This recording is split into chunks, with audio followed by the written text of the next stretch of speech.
Welcome to the Geek podcast, where the holidays are in full swing, and both of us are kind of sick this week. But anyway, we're here. I'm Void. I'm here with my co-host, Beej. I'm a little sick, I think, so we'll see how this goes. A little bit, yeah. I managed to transition smoothly from a stomach flu right into a chest cold, so this is not a great month for me so far. But that's beside the point. We're here. We're talking about holidays today. So this is kind of your topic. What did you want to start with? Really, just this is a time of year that's really bad for me. This is the time change messes with me. It getting dark really early where I live. I'm not sure about where you are, just in terms of when the sun sets.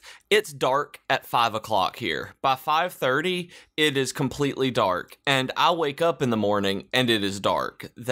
Here in it's right below Nashville, so it is like just dead center of Tennessee, just like straight down.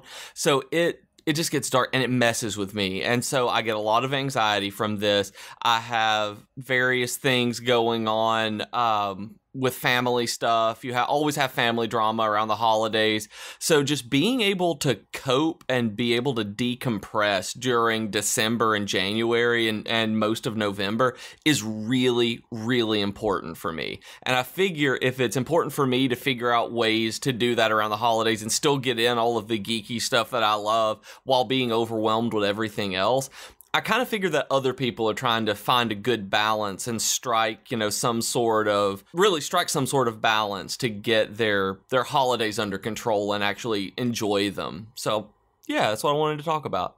Cool. Yeah, and I think what you said about like finding time to decompress is kind of a big part of it, because like, I don't know, for me, we don't even have anything that crazy. Like, I know we were talking over Thanksgiving, you went to like 3 different places over 2 or 3 days. 3 this year. Yeah.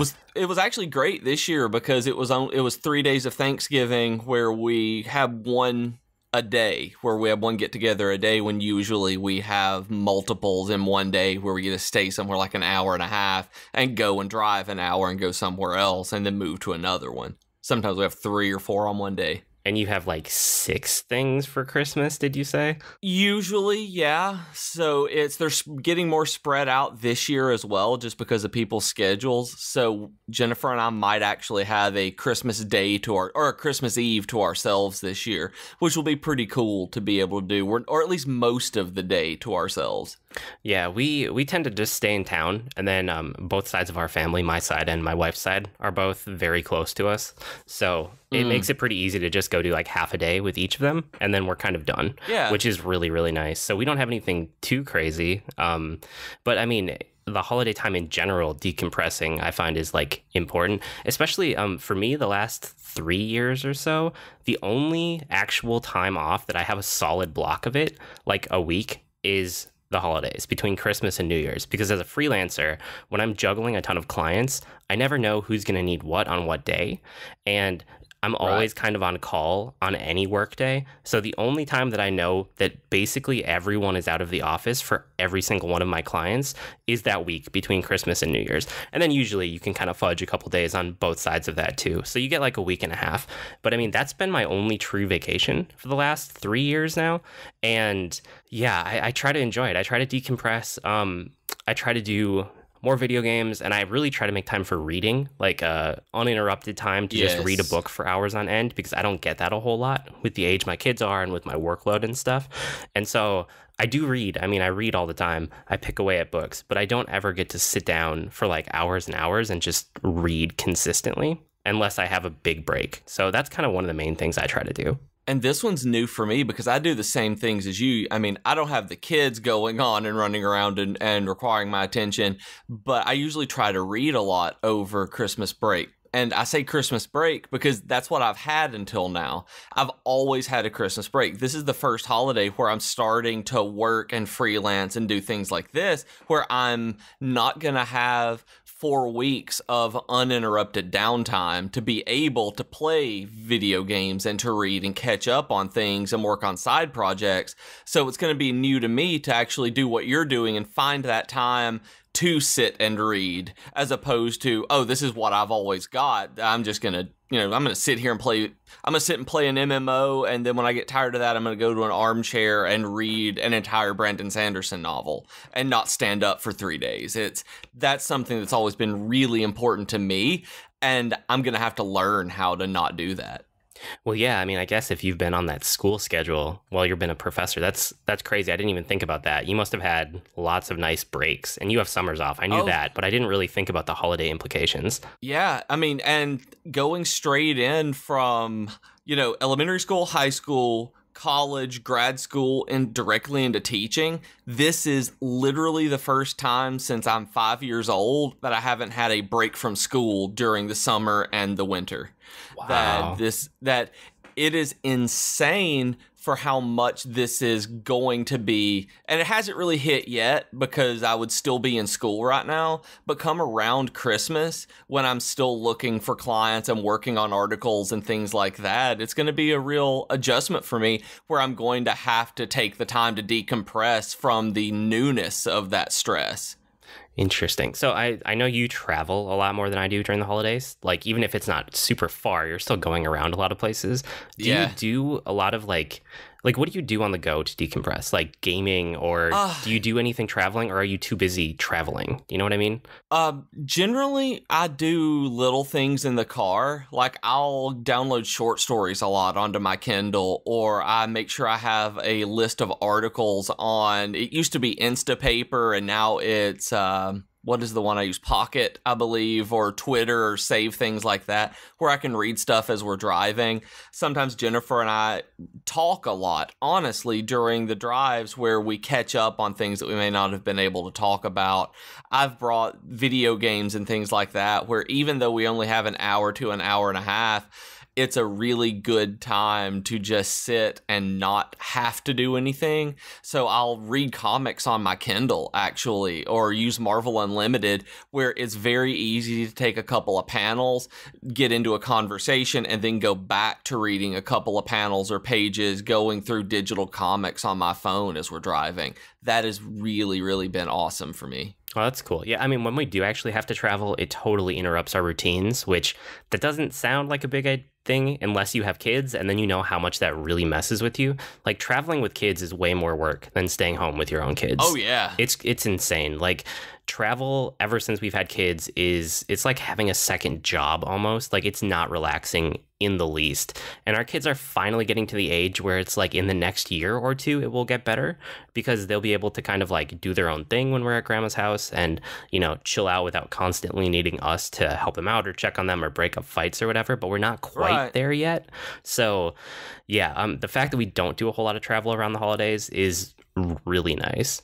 And then, like, so when you're traveling, when you're in the middle of all the holiday craziness, do you try to keep up on like social media and keeping in contact with people, or do you just let it go? I try to keep up with social media a lot. I really enjoy that over the holidays, because you're the same way, I believe, in terms of you want to talk to these people, and I want to talk to these people, and I want to know how their holidays are going. I really want to know how Steven's holiday is going. I want to know how Chris is doing over the holiday and things like this. And that's why I want to keep up. I like seeing these kinds of updates that people are having, and seeing what kind of gifts they get and what they gave their families and all of that. And it's really actually hard because, you're sitting and talking to the people who you care about online, but you're at your in-laws' house and you're just tired after this giant meal. So you're sitting messing around on your phone. And so you look like you're being a jerk, but you're really hanging out with your friends and talking to them. And so it's a hard balance to strike like that. So a lot of what I used to do, we don't have to stay with people anymore, but we will spend entire days. When I used to have to spend the night with people, I would bring stacks of books and then spend as much time as I could with the families as I was there. And then as the night wore on, I would just excuse myself and then stay up late reading to decompress. And so what I do now, since I can't do that in the afternoons after meals and things, I'll sit on my phone a little while and read part of something on my Kindle app, or read one of those comics, or get on social media and start talking to people that way, because it doesn't feel feel nearly as much like the intense socialization that you get from sitting in a family room, having the kids running around in the background, trying to hold a conversation and keep people's attention like that. So that's a really way that I keep up with social stuff and try to balance it. That's cool. Yeah, I find that I have like more time than normal to actually keep up on Twitter. I mostly just do Twitter. So it's nice to find out what people are doing for the holidays. And it's kind of cool that everybody is off of work at the same time, because you're a lot more likely to have random conversations about interesting things that aren't work during the day, you know? Whereas like during the week, during a weekday, if you're on Twitter, a lot of people are kind of like, oh, this was cool at work, or like, this was not fun at work, you know? And you kind of like support each other. And then at nighttime, you usually get more interesting conversations, or first thing in the morning. Whereas I love first thing in the morning Twitter. Yeah, whereas like in the holidays, like the couple weeks in there, you get a lot of just like random fun conversations all day, every day, because people are all over the place with schedules. So I like that a lot about it. Yeah, and night Twitter is one of the things that I actually don't do a whole bunch of, because that tends to be family time. So just the difference, like you were talking about in these random conversations, that a lot during the day I'm so used to, and it feels like there's a bit more personal conversation going on about work, about things in your family life, about just life in general. And then when nighttime comes, that's the stuff I'm not used to when it comes to social media right now. So it's a complete disconnect, where when during the day, during the holidays, it's like weird for me. It's like you said, it flips around, and because of people's schedules, and I'm like, oh, this is new and interesting. Let's see what's going on here. Yeah, that's cool. And then like, as far as the holidays go, do you have like family traditions too? Like around, you know, do you have anything major? Because like we did when I was a kid, we definitely had holiday traditions. And now that my wife and I have kids and we're adults, we haven't quite landed on our traditions yet. So it's part of it is that my mother-in-law is a nurse. And so her schedule is different every single holiday season. We don't know which day she'll have off, and if she'll actually have the holiday off, or if we have to like move the holiday to a day around it. So we can't ever structure Thanksgiving or Christmas in a certain way every single year, because in any given year that could get thrown off. And my family is like super accommodating, because like my mom's retired, my dad's close to retirement, my brother has a very flexible schedule. So it's like we look at what my wife's family is doing based on the nurse schedule, and then we move everything else around it, and then it just kind of works. But it's also meant that ever since like I've gotten married to my wife, we haven't ever been able to get into an actual tradition, like schedule thing. We always do this on Christmas, or we always do this on Christmas Eve, because we don't know how it's going to go. Yeah, we don't have a full-on tradition for the holiday itself, because of just the craziness of the same thing that you had of scheduling around. Like my mother-in-law works at the Walmart bakery, and thank goodness she is going to be able to quit at the end of this year. It's a terrible environment. Anybody who works at Walmart understands that, so not even bad-mouthing that. But she has a really weird schedule where she has to get up at like 2 a.m. to be in and make all of the donuts and things like this. So we have to look at when she's working on and working off, when she's going to be able to be at home to do the Christmas morning thing, and whether or not she's having to work Christmas Eve and all of this. Same for Thanksgiving. And then, so Jennifer and I will try to take Christmas Eve morning to do our presents and things like that, and then move on for whatever holiday stuff we have. And we'll take a couple of hours to chill during the morning, mess with our new stuff that we've gotten, or even if we don't mess with the stuff we've gotten, just kind of relax and spend time together, or spend time apart, because we end up having to be around so many other people for the rest of the days that we're like, we try to get our recharge time in that way occasionally on Christmas Eve morning. The main thing that we do that I absolutely love is while we're decorating the tree, we use an artificial tree in our main tree, and then we get a real tree to stick in a second room in like the den. But when we're doing the main tree, we're decorating, we're doing all of this, we put on a terrible Christmas movie. We always watch a Hallmark Christmas movie or an ABC Family Christmas movie. This year it was Small Town Santa starring Dean Cain. I think last year was the 12 Dates of Christmas. One year it was 12 Christmas Wishes for My Dog.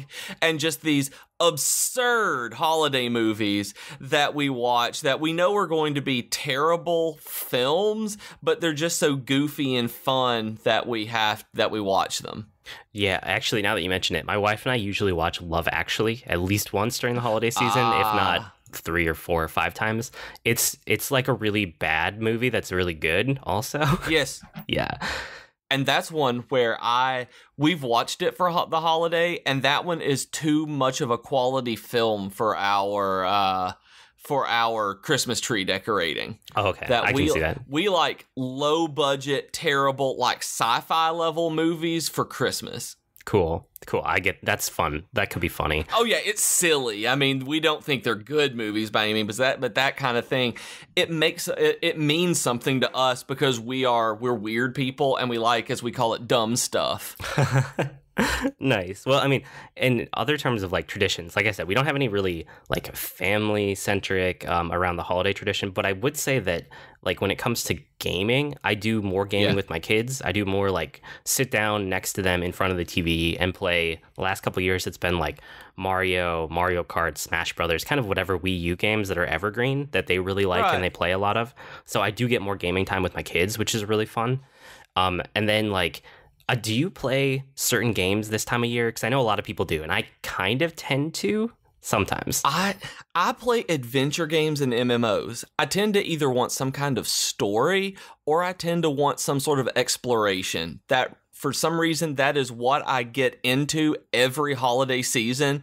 I don't know if it's being trapped inside more with the winter blues or not, but I've played Skyrim and spent hundreds of hours playing Skyrim during December. I have spent, when the Old Republic, it was just the Old Republic, when it came out, I was one of the first people to log into that game and just played it all Christmas break. I've done World of Warcraft expansions, catching up on them during the Christmas break. Right now, I'm playing Wildstar. I just want to explore and have fun and live in a different world while it's so dreary and terrible outside. And that kind of helps my anxiety, helps my mood, where I don't feel that cabin fever and claustrophobia that I tend to.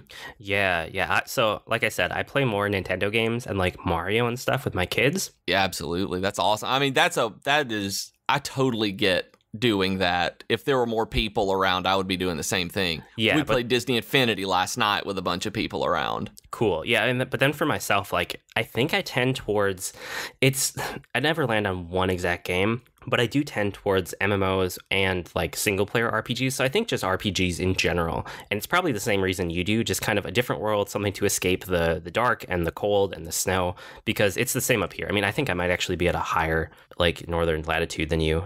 Oh yeah. Yeah, so I might actually have less sun by a little bit, not a whole lot. But yeah, it's the same thing, you know, like getting into a different world is nice sometimes. Last year at this time, I was still going through my Final Fantasy project. I was almost at the end, so I was big into, I think I was just finishing Final Fantasy 13, and then I was starting Final Fantasy 14, if I remember right. Okay. So yeah, you hit both of them doing that. You were able to do the single player game and the MMO with a good storyline during your winter break, your winter vacation there. That was either last year this time or 2 years ago. But yeah, it was this time of year is the thing. And I'm kind of getting that itch right now. So the thing is, I just played Final Fantasy 15, and I'll talk about it at the end. I don't want to spoil it for anyone, but I did beat it. And that was perfect. It totally scratched the itch of having an RPG in a different world, and I beat it, and then I did a ton of endgame content, and then I like played the ending again, and now I'm like, okay, I'm in the mood for this type of thing, and now I'm kind of having trouble finding what I want to play. Like, do I want to go back to something like World of Warcraft, or do I want to try something new, like you just talked about Wildstar, or do I try like a different MMO I've never touched, or go back and give EVE Online a shot again? Like, I don't really know which way I want to go with it, but I do have that itch to try to get into one of these games. And the thing that I found that was actually kind of interesting, I was looking up like current best MMOs 2016, you know, like just Googling, just seeing like what options are in case I wasn't thinking of anything top of mind. And it's kind of amazing. A lot of MMOs haven't come out in the last like 3 or 4 years. It seems like almost everything launched before 2013, like 2012 and earlier, from everything that I was seeing for all of the major MMOs. And I guess that's just kind of a trend. Like we have MMO-like games, you know, things like Destiny, stuff like that are kind of some MMO elements, but we don't really have any new true MMOs on the market in the last few years. And I wonder if that is a market saturation thing, if it's I just don't know. it could be that they don't make any money, that with World of Warcraft still being the 800-pound gorilla, that I just don't know why they don't make them anymore. It takes so long to get through development. It's just so time consuming. And a lot of the newer ones have just not been received well. Yeah. I mean, the most fun I've had in the last few years with an MMO was Final Fantasy 14, which is really, really good.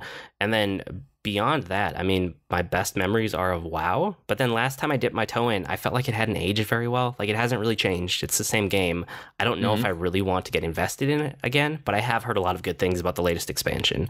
So I might check it out. I'll probably check it out, honestly, but I don't know if I'll stick with it. I'll definitely let you know when I do it and I play through it, but I'm not there yet. Like I said, the last week has basically just been Final Fantasy 15 for me. Oh, I was going to say, which still blows my mind that you beat it so quickly. That to me, when you said that you had beaten it, and I'd not realized that you had been sick and still recovering from that, but all of a sudden, like 2 days later, you're like, oh, I'm done with Final Fantasy 15 now, and I'm like, what? Yeah. After all that time? Yeah, we'll talk about that at the end in Geekery. Like I said, I don't want to spoil anything for people who want to stay spoiler free. But the one other thing that I know you had mentioned when we were talking about holidays in general is that in the past, you've worked on side projects a lot this time of year, which to me is kind of crazy because like a real break like this is a time for rest and a time to do what I want to do. It's not a time to like push forward with a side project. If I'm seriously working on a side project, I find a way to incorporate it into my daily schedule, and then I take weekends off and I take holidays off. You know, like if it's not something that can just become part of my life, then it's not sustainable in my mind, you know? So yeah, I totally see that. So that's kind of my thinking, but do you get very productive this time of year, or? I usually get really productive, and I'm not sure if that's a good thing, like you mentioned. Over the last year, I've realized that I have a lot of really negative habits for productivity that go into the hypomania for bipolar 2, and my counselor has been working with me on doing exactly what you said, incorporating it through my daily routine instead of having set times where I try to fit in like 4 different projects at once and have an end goal that is impossible to work on and impossible to actually reach and attain. So what I'm doing right now in terms of side projects is I'm working on like 2 things. And I have my job where I'm working on stuff, and then I have my other projects that I'm still doing during the day that I'm having a harder time disconnecting from because I'm used to working on them at all times during this to be able to push them out before I have to go back to work. So I'm working on transitioning into what you're doing. Sweet. Oh, that's cool. It's good to kind of move into, you know, if you want to make steady progress, you have to figure out a way to just incorporate it in. And then if you can do that, then you know you don't have to push extra progress during the holidays, and then you can actually take a break, which is probably good for mental health. It really is, because my problem usually is that by the time I've worked my 40 hours and drove back and forth, I didn't want to do anything at night. Whenever I couldn't do it at work, so whenever I got home, I didn't want to spend another 2 or 3 hours pushing forward a side project, no matter how much it was going to help me down the road. So now I'm able to spend an hour or 2 during the day to work on it, or, you know, do something online at night when Jennifer and I are together and just messing around on our phones or watching TV or something. I can do research that way, and it seems to be a lot more sustainable right now, where I'm gonna really be digging in this month on a single project in my spare time, as opposed to trying to start up like 4 and not be able to do any of it. Yeah, cool. That's good that you're kind of making the transition over.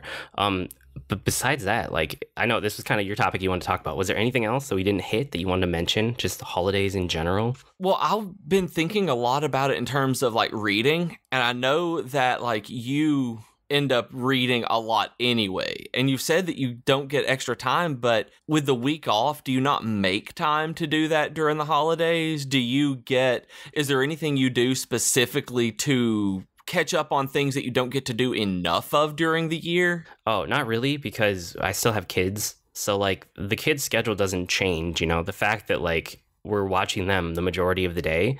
So I don't actually get that much more time off. I just have less going on in my head as far as like productivity for work reasons and client projects and stuff like that. So I think that just contributes to it. you know? But on an off day, it's not, when you're a parent, you never really have an off day, you know, unless like someone comes and takes your kids away for the day, like grandparents, or the other parent takes them to go do an activity for the day. You don't really ever have days off.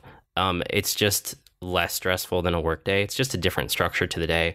But, you know, my kids are up before us most days, and they do a little bit of quiet time in the middle of the day, which gives us a tiny bit of a break. But really, it's like from the time that we wake up until the time the kids go to bed, it's mostly just like watching the kids. And when I do that, I can do stuff on my phone. I can maybe read a little bit of a book on my phone, but I don't do a whole lot of gaming during the day. You know, it's mostly just like hanging out with the kids. If it is gaming, it's something casual that I can put down really easily. Like, I don't mind if I, you know, like dip out in the middle of a Hearthstone match or Overwatch or something like that. I don't have time to like dig deep into something that has a story or something I need to pay attention to with like all of my effort, because I just can't, because most of my like attention, even if I'm doing other things, it's split with like paying attention to what the kids are doing or breaking up them fighting with each other because they're siblings and it happens, and you know, all that kind of parenting stuff that you just have to do. That makes a lot of sense. I mean, I don't have to deal with any of that, so I'm able to focus on stuff I've wanted to. So I don't know. It's just, that's an interesting way of looking at it that I can't really understand, but I love hearing about. Yeah, until you are a parent, like, it's hard to understand that it's all day, every day, no matter what, and you just do it, and it becomes part of life. Like, it's not, I mean, I don't regret it. I'm not mad about it. No. It's just like, it's the way it is, and it's the way it's going to be for a while.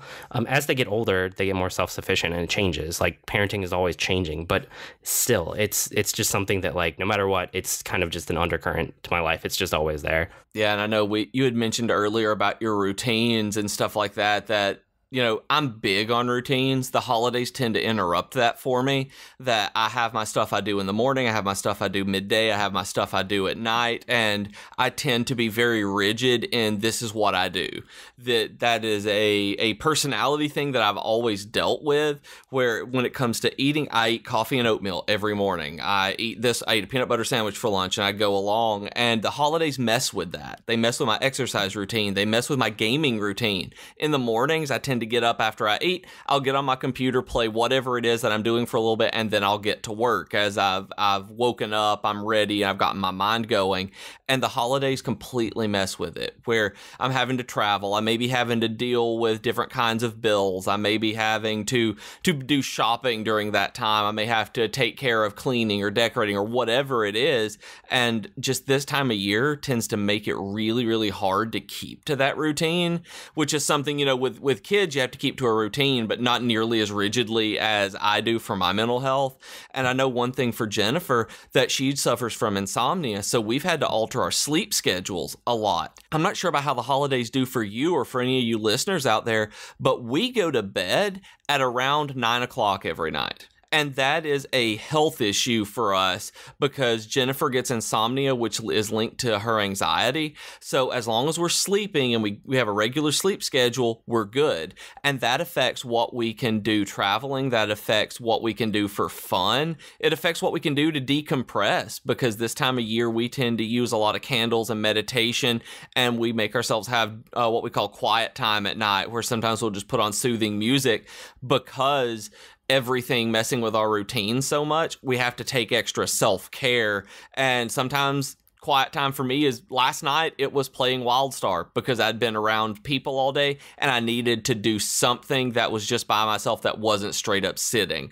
A lot of times it's not that, but it's always going to bed at around the same time so that we make sure that we feel okay. And going and traveling and being out till 11 or midnight is normal for some people.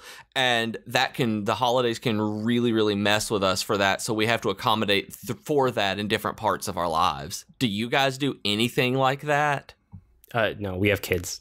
I mean, that's the answer. Do they have to get in? Do they have to get in by a certain time, or they start? You know, I know kids can get cranky. I'm not sure about yours, but do you have to make sure that you get home for them at any given time that affects the travel, or make any kind of plans around their schedules like that? Yeah, I mean, as soon as their schedules get thrown off, then it becomes a lot more work. But again, above the age where it's like a huge issue, like when they're little kids, if you throw off like a 2-year-old schedule, you're in for a rough time for like weeks until you get them back on that.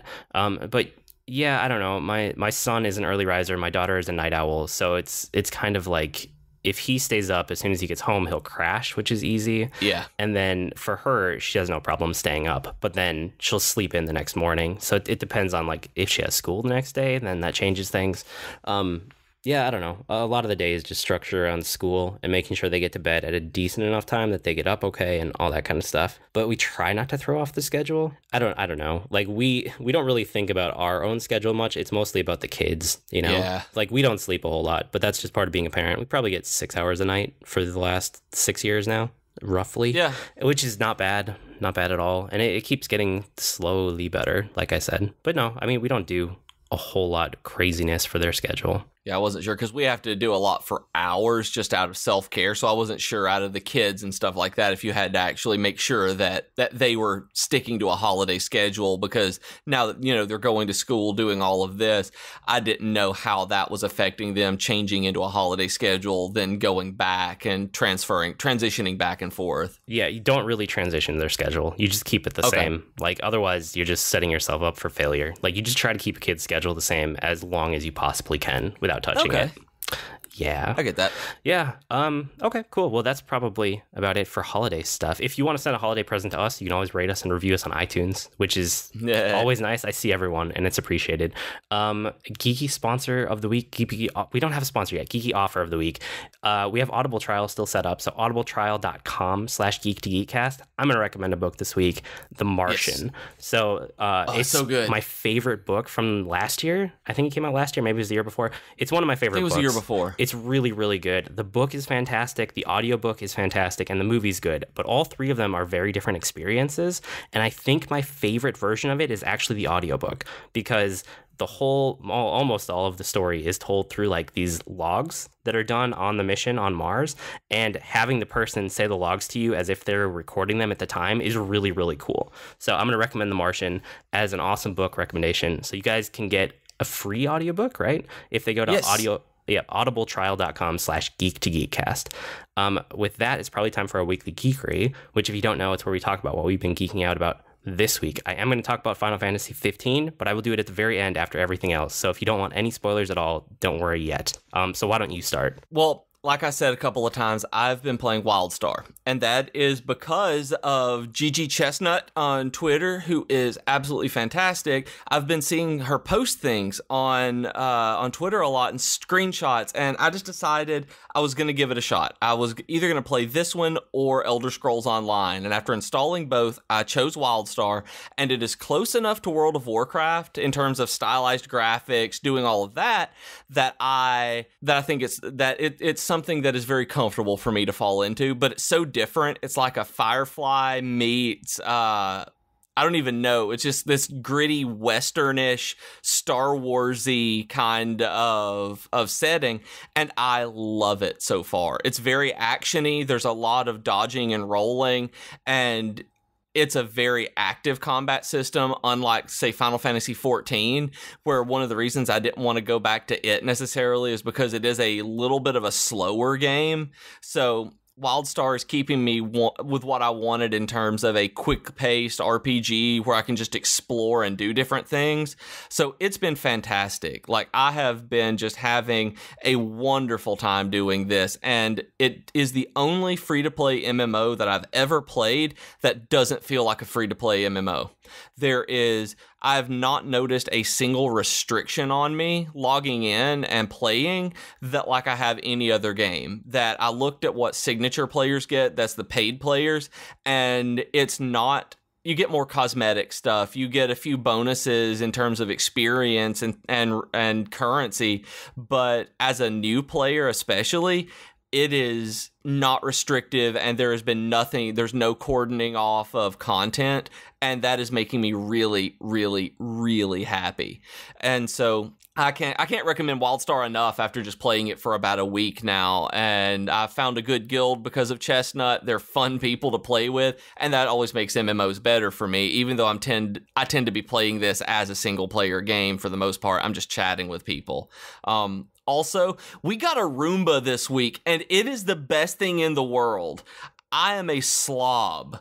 Like, people don't understand how messy I am. My wife and I are clutterbugs, and we have to take cleaning breaks just to be able to, not filthy, but we have a lot of clutter, and we have a large open house and a very sheddy dog, and so we can't keep up with how much she sheds. So we bought a Roomba, and it's supposed to be this labor-saving device where, you press a button, it sweeps and gathers things for you, gathers up all the dust and stuff, and it works fantastically. It made our house clean for our Friendsgivingmas that we had yesterday. It was great, but it didn't save any labor because we just sat and watched the thing. Like, we just stared as it went around the house, and we've started referring to it as though it's a sentient creature, or at least a critter with awareness that it can hear us. And we're like, no, what are you going over there for? Don't get yourself trapped. No. And we started naming it. We named it Pig. Like, we named the Roomba Pig because Jennifer, it was in the hallway, and she stopped it because it was clean enough.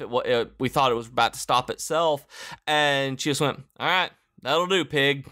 And we were like, yep, we're going to name it Pigs. And we've been referring to it as Piggy and things like that. We're crazy people, and I love it. Like, this thing, it is worth every single penny because it legitimately works. Our house is clean and our floors are clean because of this, and it gets up like massive, like I call Leia the dog apocalypse because she just goes out and like you can't see anything but fur.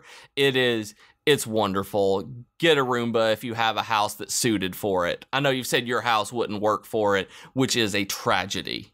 Yeah, parts of the house would. Maybe like our downstairs would work for it, but I don't know. It hasn't become... We've thought about it, but it hasn't gotten to the point where, like, when we looked at it, it was worth the money, because last time I checked, they were pretty expensive. I don't know if that's still the case. It was fairly expensive. We ended up getting I think we paid like $330 for it, but it was on a Black Friday deal where we got $90 back, and then we're asking for, people just chip in on the Roomba for Christmas, and that's what we got ourselves for Christmas. We're not doing expensive Christmas gifts this year. So in one day, we let it run. Yesterday was the first day that we did it when we have people over, or the day before, excuse me. It's worth every penny. I can honestly say that we're going to have a schedule for it, and it is worth every single penny to have a tiny robot maid cleaning my house for me. It is every penny that you can have if it is something that you guys... And there are off-brand ones, too, that we were looking at that just didn't do the things that we needed it to do, that would have been perfect for either a smaller house or something like that, because ours is so open that a single-room Roomba or a single-room robot wouldn't have worked, because it never would have cleaned anything, because it would get lost and wouldn't be able to keep up with it. Cool. It sounds fun. You'll have to tell me more about it as you get used to it. Oh, it's awesome. Yeah, that video I ended up sending you, that was the very first moment that we turned it on. I was just like, sweet. I have to record it. And I sent it to you because I'm like, there's a robot in my house and it's not killing me. It was awesome. I welcome our robot overlords if they're going to clean for us. If they're going to clean. Yeah, for me, I finished Catalyst this week. So that's the Star Wars book. That's the prequel to Rogue One, basically. And it's not great. Like, I wouldn't recommend it to most people. I mean, for me, it was worth it because I'm very completionist with the Star Wars Expanded Universe novels. And especially now that they reset it and I'm totally up to date, I'm not going to miss one now. So it was worth it to me to finish it. But it's not a book I would actually recommend to, like, anybody, really. It's not that great. It's just a setup for two of the characters that are in Rogue One. And it's not even, like, those main characters you see. It's Galen, who's Jin's father. Jin is the main character of Rogue One, and then Krennic, who is that Imperial guy in white that you see in the trailers. Oh, okay. Yeah, it's the two of them, and it's just setting up them as characters and their backstory, and it doesn't do a whole lot else besides that. I know next week I think we're going to talk Rogue One, like our some theories and like what we know from trailers and stuff. So I'll keep the Catalyst spoilers for then, but just know, like, if you're on the fence about it, probably don't. Like, if you know you absolutely are going to read everything Star Wars ever, like me, go ahead and get it. But if you're not in that position, it's easily one that you can skip. Like, you're not missing a whole lot. And I'm actually starting it today. I grabbed the audiobook from Overdrive at the library, and so I'm going to be starting to listen to it today while I work. And I don't care if it's a bad book. That's weird to say, because I actually want to know about these characters. That I've been really interested in who Galen is and some of the fan theories that I've seen, and so I want to see how it leads up to Rogue One, because, and we'll talk about this next week, I am excited for Rogue One, and I'm also not excited for Rogue One. So this is my way of pushing myself into being like, okay, yes, this is the world that I want to be in. I need to see Rogue One on opening night, because I'm going to, but I don't feel the push like I did for Force Awakens. So Catalyst is going to be my catalyst, really. Very aptly named. Do you have your tickets yet? No, actually, I'm going to buy them today, I believe. Oh, nice. Good luck. I hope you can still get them for the first night at this point. I think the way our town is, I don't think I'm going to have a problem. Okay, cool. Besides that, Final Fantasy 15, unless you have anything else. No, that was what I was doing. I just want to sit back and listen to you talk about Final Fantasy 15. Okay, I can do that for a while, and then you can, if you have questions, let me know. So I'm not going to go into the story spoilers here at the beginning. I'm going to talk about kind of structure and gameplay for a while. So if you're okay with finding out about that, listen. And then if I do talk about plot, I will let you know before I get to the story, because I don't want to spoil that for anyone who doesn't want to be spoiled. But yeah, if you don't want anything about Final Fantasy 15, this is the point where you pause the podcast and come back at a later date after you finished it. So this is one where I started it and I didn't love it. It's kind of weird. Like I wanted to like it and I didn't at first. And the problem was I started just nitpicking all of these game design and gameplay decisions that they made. And I felt like I had to get my head around the systems and the gameplay and like get all of these nitpicks out of the way. And then I could start to enjoy it. And I did. Like, I really like the game, especially by the time I finished it. This is way up there with Final Fantasies for like where I would rank it in my Final Fantasy rankings. It's probably in the top couple for me. It's not right at the top. Final Fantasy 9 is still there because it's very special to me, but it's way up there. But the thing is, like, before I can talk about the good points, I need to get out all of these things that really bugged me about the game, okay? If that's okay with you. Oh, yeah. This is actually what I want to know about.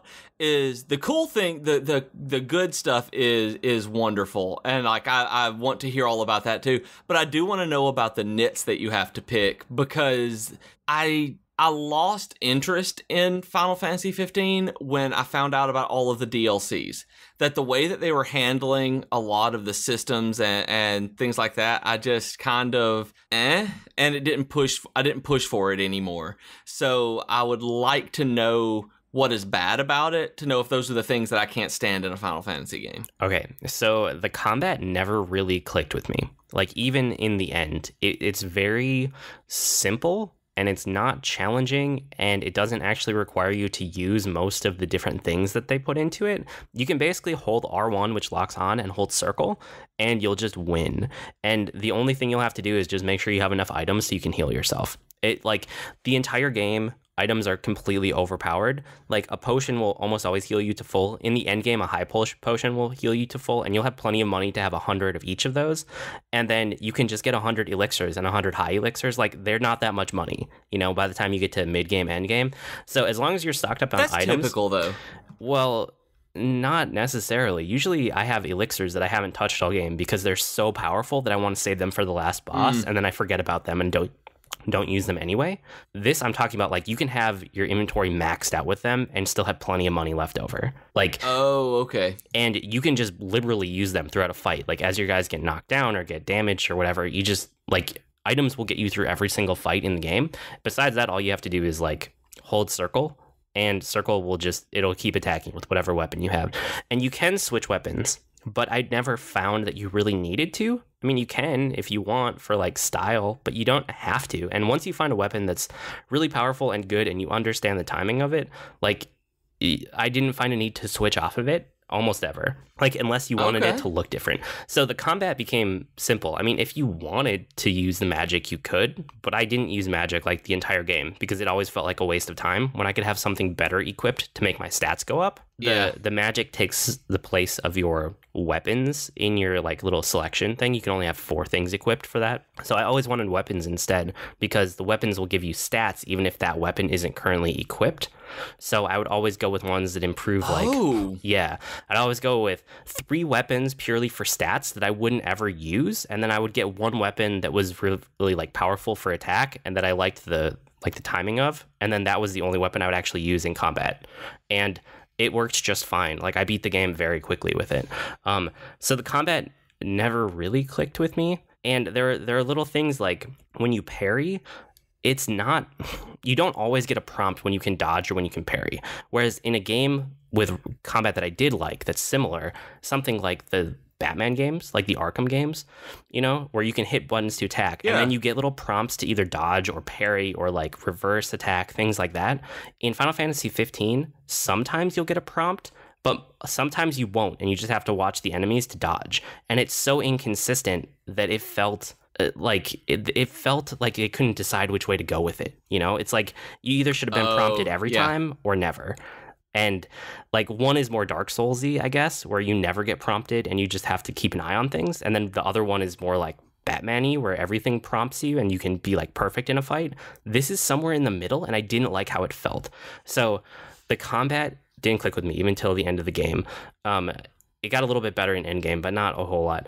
Besides that, this is the first open world game for Square's, like for this studio for a Final Fantasy game, and it really shows. A lot of things that you'll see in the first attempt at an open world happen here, where it's just not quite right in a lot of little ways that are hard to put your finger on. But I mean, the open world feels pretty empty compared to most modern games that you're used to.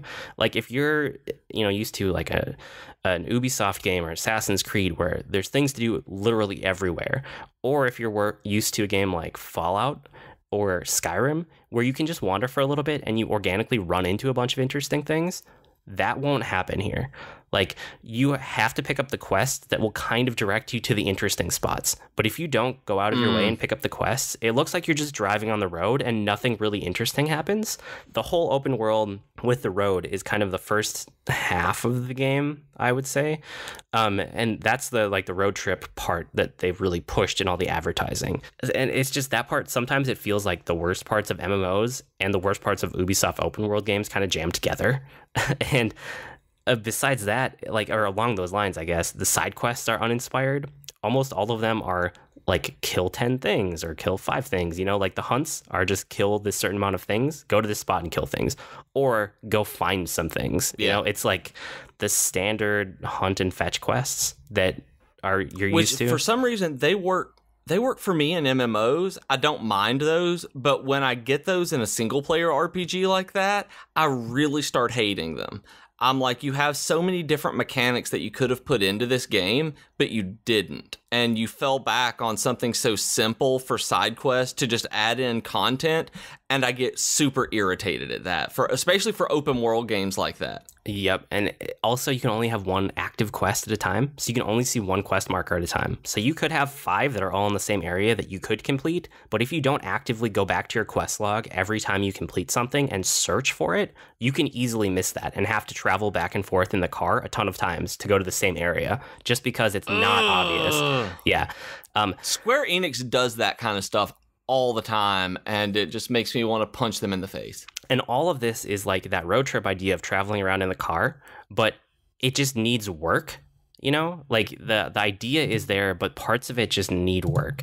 And there's so much wasted time in the car where nothing happens. And at first it's okay because like you're going to new areas of the map. And the first time that you come over like, you know, a hill and you see this really cool vista and you see the world that you're going to explore, you're like, oh, wow, that's sweet. But after you've gone to everywhere once, which doesn't take you that long in the car, you know, it travels around pretty fast. The next time you see it, you're like, oh yeah, there's that hill again. There's that vista again. Oh yeah, there's that lake. Like it just becomes like you're just going over the same area over and over. And it gets to the point where fast travel helps because they do have some fast travel, but they don't have fast travel to everywhere. So it gets annoying. Like if you need to go to this place, is it better to pick a location near it to fast travel and then go there? Or is it better to just set your car because the loading times take forever and just let your car drive there? So I found myself setting the destination a lot, and it would say like 6-minute drive. And then I would start the car and I would walk away and I would go make a sandwich or something.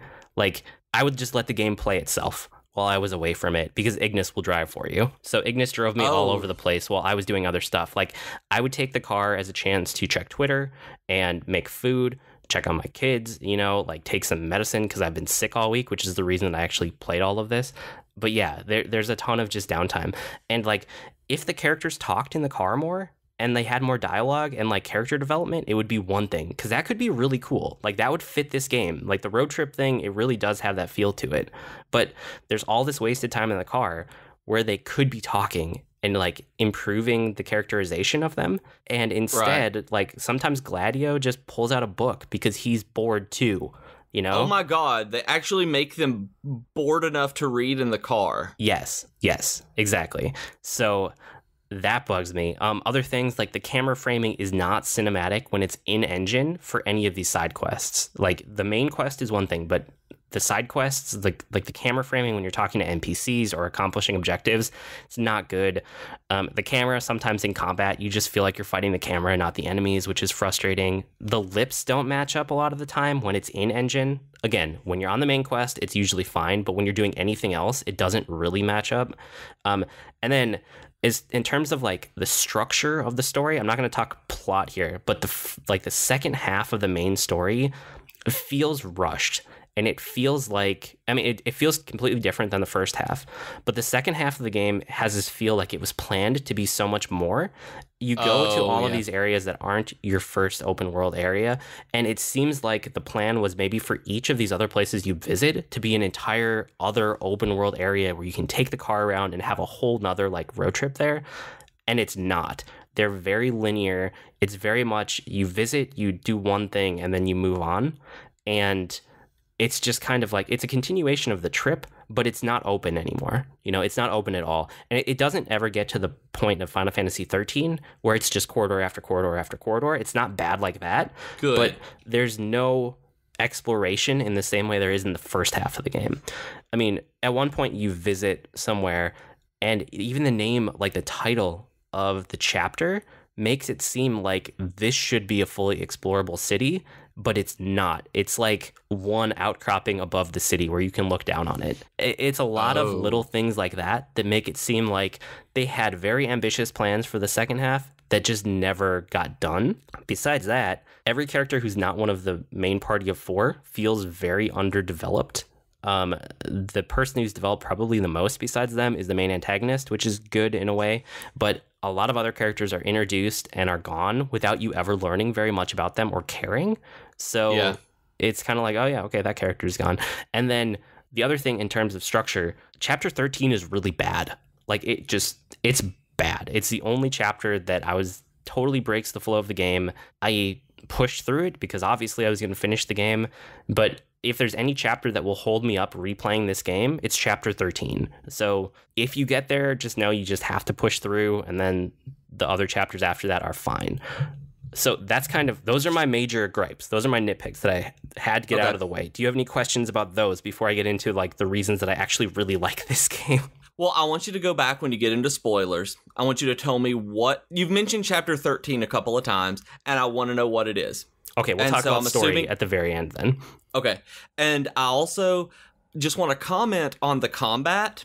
I want to know, okay, so I finally got around, Austin let me play the episode Du Sky, I don't even know how to play it, the first demo that they did, and then I played the Platinum demo. And they had refined the combat into the Platinum demo, but I still didn't like it. What did they change in terms of the combat from that? Because I didn't like it. I did not want, the combat wasn't where I wanted it to be. So what is there, like There's not much. I mean, the answer is there's not much. It's very similar. Like it's refined a little bit more, but the core of it is exactly the same. Like, okay, so that's what I was curious about. If you didn't like it, you're probably still not going to like it. Yeah, because it felt like the Walmart brand of Kingdom Hearts. Yeah, it feels like they took Kingdom Hearts and they twisted it in a new way that made it... I feel like they want anybody to be able to beat this game. But because of that, the combat is overly simple, but also not explained enough. It's kind of a weird middle ground. I don't know. It didn't click with me. I told you, it never clicked with me, even after beating the game. Yeah. And I beat the game in like 36 hours, and I put another... I'm right around 50 hours right now. In terms of like post-game content. So like I spent a lot of time with this game. I really do like it though. when the four main characters, when they're interacting, this game is at its best, basically. Right. Like, they are very, like, fully realized, and there are all these moments you can trigger by staying at camping sites or just, like, staying at hotels and stuff, where the characters will just talk to each other at night, or, like, play a game together, or have some unique interaction that's really, really cool. And it adds to the character, and it adds to the flavor of the game, and it makes all four of them feel more fully realized. And characters that, like, at the beginning of the game, Prompto was very annoying to me. And by the end of the game, he's my favorite character. Like, I think Prompto is really, really cool. Like, the characters and, like, the epicness of the story really sold it for me in terms of Final Fantasy-ness.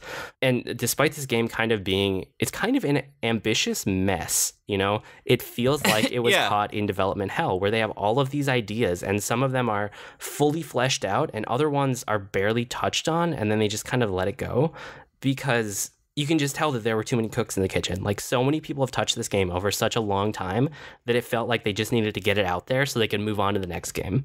And it plays like that sometimes. But like I said, it all kind of coalesces into this beautiful mess.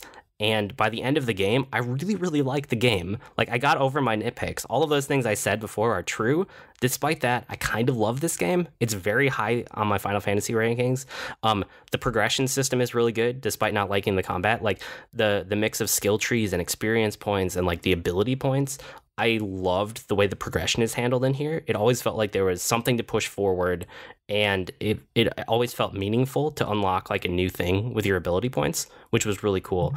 And then to actually apply experience you have to camp or sleep at a hotel. So you never are going to stop the flow of your day to fiddle around in menus for very long. See, and I hate the idea of this. It's really cool, though. It's one of the really good parts, because it makes you take a break and actually just spend time with your characters. Well, taking the time with your characters is cool. It's the not being able to level up, because I've always liked being able to get a new ability in the middle of a dungeon or something like that and be able to just start using it immediately instead of having to go back and wait. It may have been Skyrim. I can't remember the game it was, but there was the last game I played that did that. Like, I hated the having to sleep to get experience. That was one thing to apply it. Like, I've never liked that system in anything I've ever played. And it feels really good in this one, like, because you actually take time to be with the other characters and, like, interact with them and just take a break from the constant, like, combat and questing and stuff. I don't know why it feels so different, but I know what you mean. Like, in other games, it's made me frustrated too, and in this one, it didn't frustrate me at all. I thought it was actually a really inspired design decision after seeing it in the context of the game. And the dungeons in this game are some of the best dungeons I've ever seen in any game. Like, the dungeon design and the way that they do lighting and atmosphere is just astonishing. It's amazing, you know, and the things that the characters say and kind of organically do in the dungeon make it feel more real. I feel like any game that has dungeons after this really needs to measure up against Final Fantasy XV's dungeons, because they all feel like dungeons, but they all feel unique. And it's not just, this is the ice level, this is the fire level, this is the wind level, you know, like so many others go to.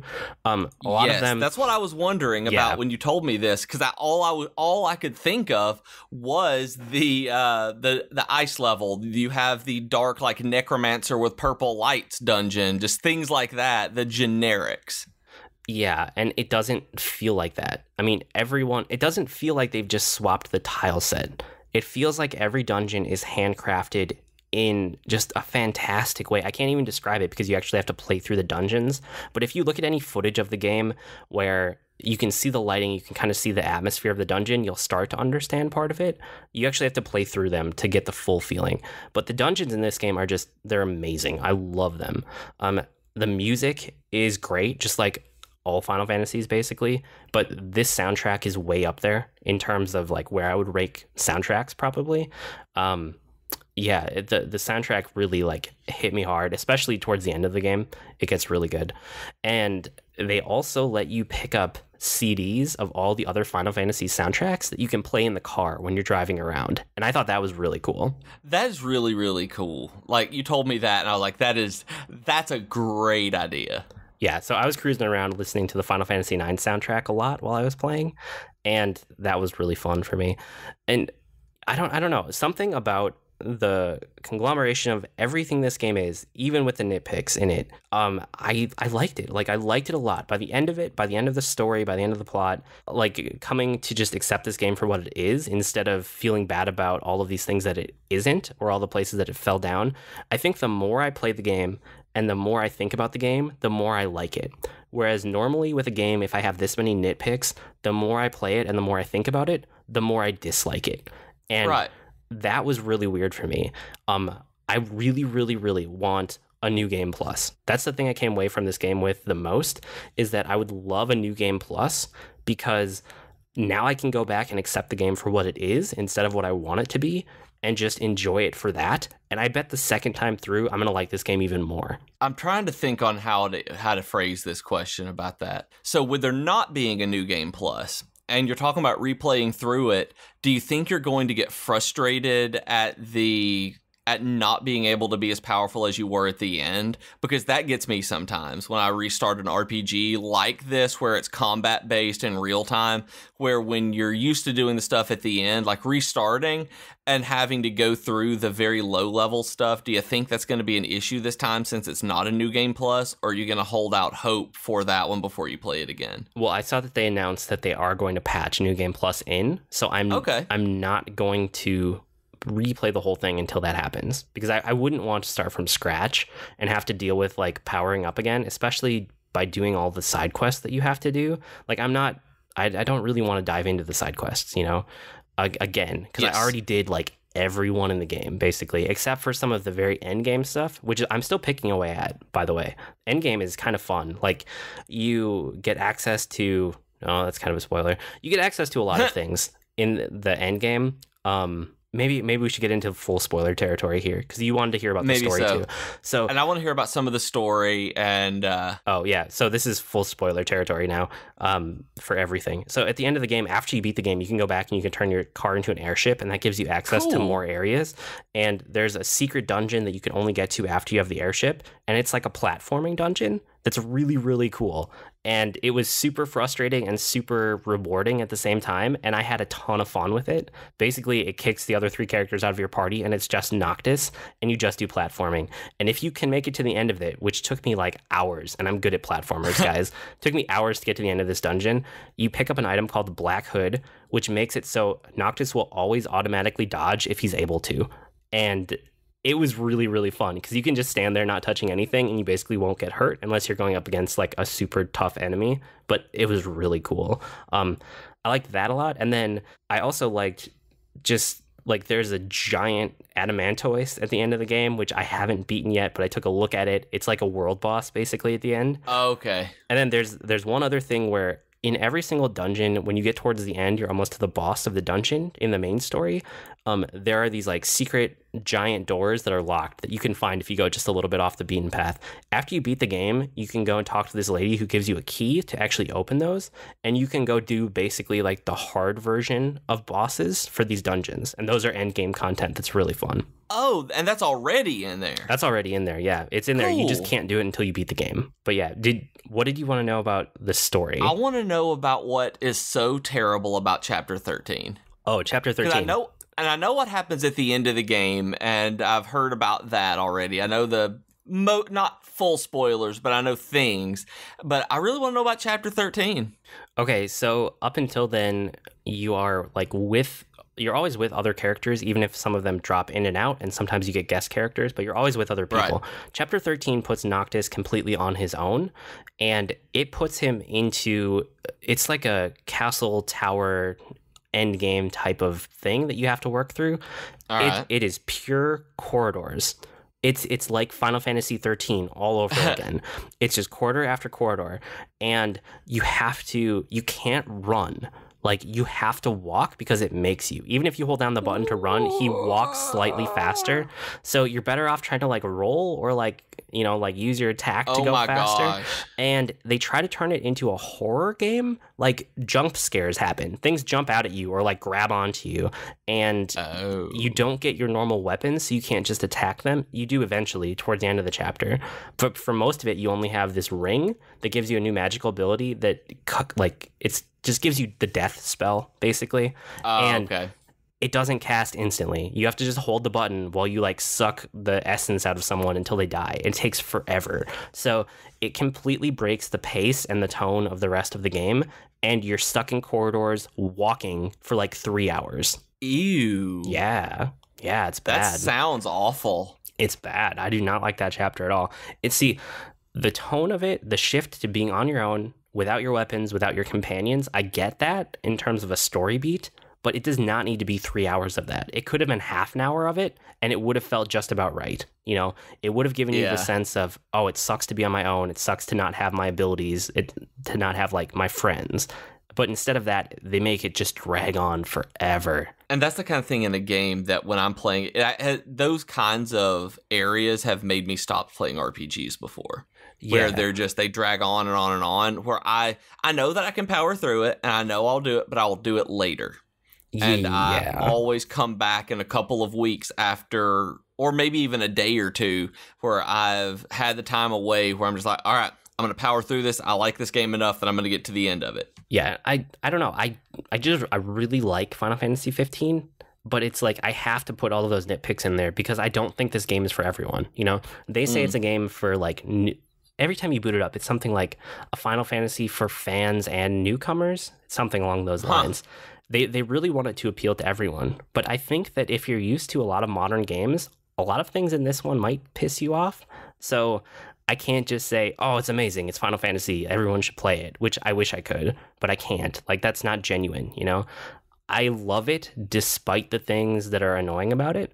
And like I said, if I come through and I play a New Game Plus, I bet I'm going to love it even more because now I know what the game is, I know what to expect, and I can just accept it for its own merits instead of comparing it against every other game on the market, which is what I was kind of doing this time through it. And that's understandable. With the hype that it's had, with as much as we've waited for it, and the way that they have changed the development cycle of it so much, it's normal for you to compare to all of that, even though it honestly, at the core, a lot of the nitpicks that you do have are remnants of the older game mechanics from when it started development, I'm sure. Yeah, I mean, it was developed for 10 years. Like, I kind of expected things like this to show up, but there are so many little touches that I didn't even talk about that just make it really cool. Like, Prompto takes photos. He's constantly taking photos, and every time you rest, you get to look at all the photos he's taken for the day. And cool. It's really cool. Like, it gives your characters a little bit more life, a little bit more personality. You know, sometimes they take selfies together, or he gets a really cool angle in a battle, things like that. Cool. Ignis cooks for you every time you camp out, you know, so cooking is almost like a mini game, finding ingredients and coming up with new recipes.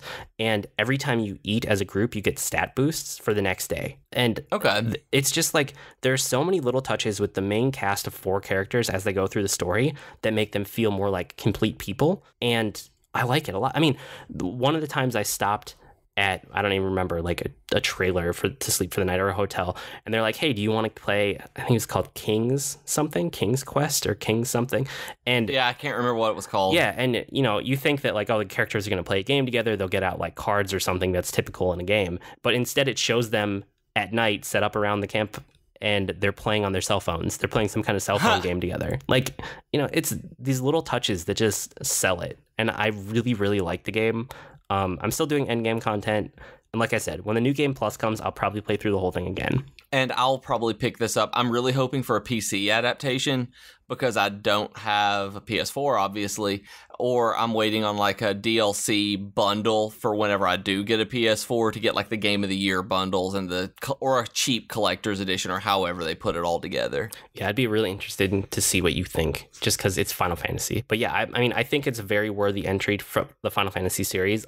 I like it a lot. I'm going to replay it at some point. And I have no doubt that I will play through it because Kingsglaive got me into the story where I really cared about these characters, and not just Kingsglaive, Brotherhood animes did as well, where I care about them and I want to see where the story goes, and the end of it seems very interesting to me from what I've seen. I want to see how it gets there, so I will play this as when I'm able to be able to put that time in and it not be a huge financial burden, like buying an entirely new system for it would be. Yeah, for sure.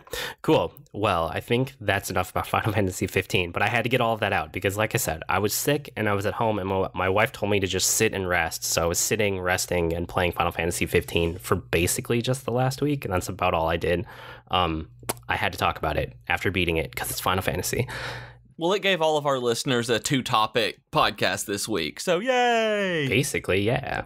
Cool. With that, you can write to us with comments, suggestions, or feedback. Our email address is geek2geekcast@gmail.com, or reach us on Twitter @geek2geekcast. We also have the longer discussion threads on the subreddit at reddit.com/r/geek2geekcast. And if you want to get email updates about our network's podcast, you can sign up at geek2geekcast.net and tell us which ones you want updates about.